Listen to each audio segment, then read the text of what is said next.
നേരെ പോകുന്നത് വയനാട് ജില്ലയിലേക്കാണ്. PV ജോഷില തയ്യാറാണ്. ജോഷില, വയനാട്ടിൽ ഇത്തവണ ഏറ്റവും കൂടുതൽ പോളിംഗ് രേഖപ്പെടുത്തിയ ജില്ല കൂടെയാണ് വയനാട്. അപ്പോൾ അത് സംബന്ധിച്ച് നോക്കുമ്പോൾ വയനാട്ടുകാർക്ക് പറയാൻ ഒരുപാട് കാര്യങ്ങളുണ്ടായിരുന്നു. പല വിഷയങ്ങളാണ് വയനാട്ടിൽ ചർച്ചയായത്. ഏറ്റവും ഒടുവിൽ ലഭിക്കുന്ന വോട്ടർ ടേൺ ഔട്ട് എങ്ങനെയാണ്? പൊതുവിൽ ജില്ലയിലെ പോളിംഗ് ഏത് രീതിയിലായിരുന്നു?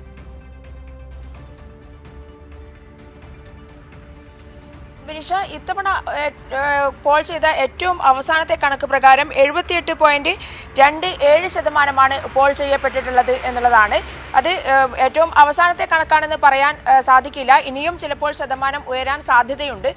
അതേസമയം തന്നെ കഴിഞ്ഞ വർഷം 79.4% വോട്ടിംഗ് ശതമാനം.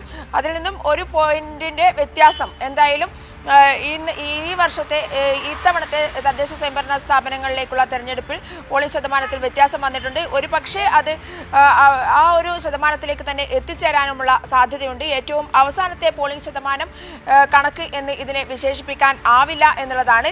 അതേസമയം തന്നെ കൽപ്പറ്റ മുനിസിപ്പാലിറ്റിയിൽ 77.26%, മാനന്തവാടി മുനിസിപ്പാലിറ്റിയിൽ 78.68%, സുൽത്താൻ ബത്തേരി മുനിസിപ്പാലിറ്റിയിൽ 77.48% പോളിംഗ് രേഖപ്പെടുത്തിയിട്ടുള്ളത്.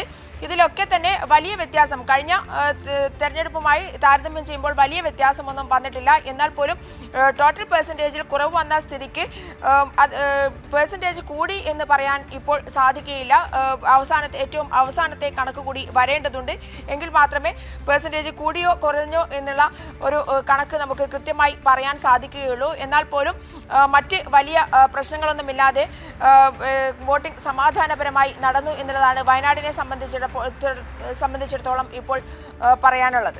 മിനിഷ, ശരി, ഏകദേശം 80-നോടടുത്ത 79-നോടടുത്ത ഒരു വോട്ടർ ടേൺ ഔട്ട് തന്നെയാണ് വയനാട് ജില്ലയിലും പോൾ ചെയ്യപ്പെട്ടത്.